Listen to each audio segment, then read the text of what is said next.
Assalamualaikum warahmatullahi wabarakatuh. Perkenalkan, nama saya Eka Putri Wuryandari dari kelas Resolusi Konflik dan Perdamaian kelas 011. Di sini saya akan menjelaskan mengenai apa yang saya ketahui di mata kuliah ini dan apa yang belum saya ketahui. Baik, yang saya pahami dalam mata kuliah Resolusi Konflik dan Perdamaian yaitu mengenai pemahaman konflik dan pemetaan konflik. Konflik merupakan pertentangan alamiah yang dihasilkan oleh individu kelompok yang memiliki perbedaan nilai. Konflik sosial yaitu proses pertemuan dua pihak atau lebih yang sifatnya terbatas. Timbulnya konflik dikarenakan adanya kesenjangan sosial, akses yang terhambat, diskriminatif, dan perbedaan kondisi. Pemetaan konflik yaitu teknik penyelesaian suatu masalah dan suatu gambaran. Tekniknya yaitu membaca dan mengamati. Melalui pemetaan, kita dapat mengetahui 5 hal. Yang pertama, identitas pada suatu pihak yang terlibat secara langsung ataupun tidak langsung. Yang kedua, bisa melihat jenis relasi pihak yang terlibat dalam konflik. Yang ketiga, melihat beberapa pihak yang terlibat pada konflik. Dan yang terakhir, pihak yang berkonflik dapat mendorong perdamaian konflik. Konsep kekerasan. Kekerasan ialah perbuatan seseorang atas kelompok orang yang menyebabkan cedera atau hilangnya nyawa seseorang. Dampak konflik pun ada positif dan negatif. Dampak positifnya yaitu menciptakan sebuah norma baru seperti UU ITE. Yang kedua, adanya solidaritas kelompok. Yang ketiga, ada meningkatkan kualitas diri. Dan yang terakhir, ada mendorong kesadaran untuk kompromi.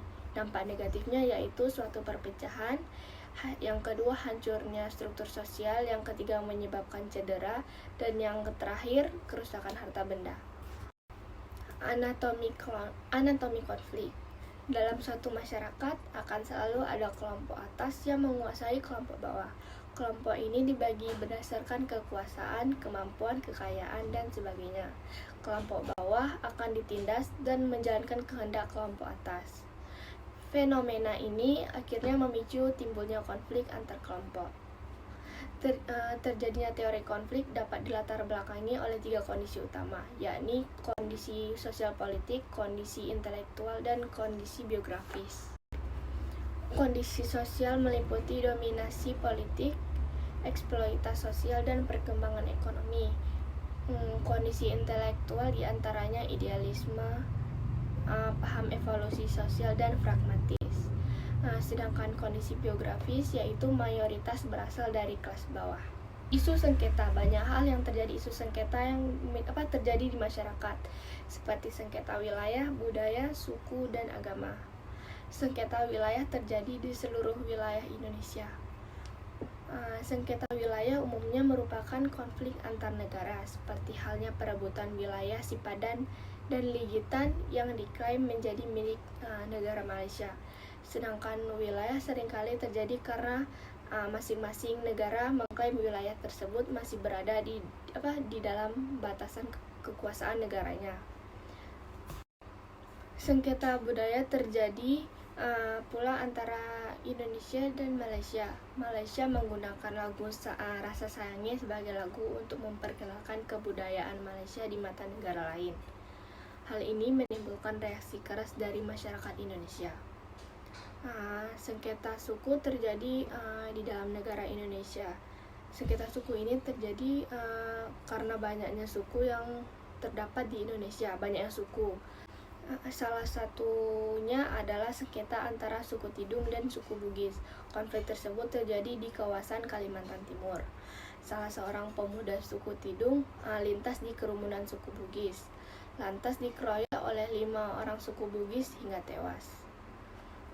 Lalu sengketa agama terjadi pada peristiwa Ambon. Konflik Ambon bermula dari pertikaian antar pemuda yang sedang mabuk, yang disebabkan oleh rasa sentimen kepercayaan, hingga merambah kelompok etnis dan agama. Konflik tersebut semakin memanas karena terdapat salah satu rumah ibadah yang dibakar oleh agama lainnya. Hal ini menyebabkan pembunuhan massal terjadi di Poso.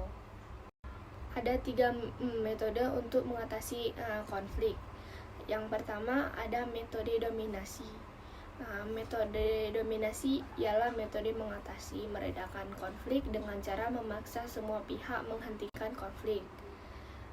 Cara dominasi yang dapat dilakukan oleh manajer antara lain ialah dengan cara diplomasi penindasan konflik, yaitu dengan membujuk salah satu pihak untuk mengalah.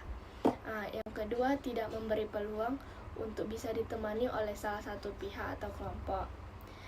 Dan yang ketiga, yang memperoleh kewenangan atas pihak-pihak yang berkonflik, yaitu dengan mengadakan pemungutan suara terbanyak.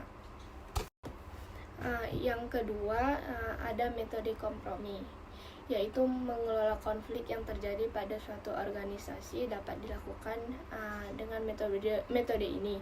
Metode yang dimaksud ialah metode mengadakan pendekatan yang dilakukan oleh pihak ketiga kepada pihak-pihak atau kelompok yang berkonflik. Lalu yang terakhir ada metode penyelesaian integrat. Pada metode ini berupaya untuk memecahkan dan merundingkan bersama di antara pihak-pihak yang berkonflik, mencari dan menemukan penyelesaian yang menyeluruh. Pihak-pihak yang berkonflik harus terbuka untuk menyelesaikan penyelesaian agar diterima sesuai pimpinan yang bijaksana maupun adil. Adapun materi tadi yang saya pahami, sekarang materi yang belum saya pahami sedikit, yaitu mengenai konflik yang terjadi pada kancah internasional. Demikian materi yang dapat saya sampaikan. Mohon maaf jika ada kekurangan. Wassalamualaikum warahmatullahi wabarakatuh.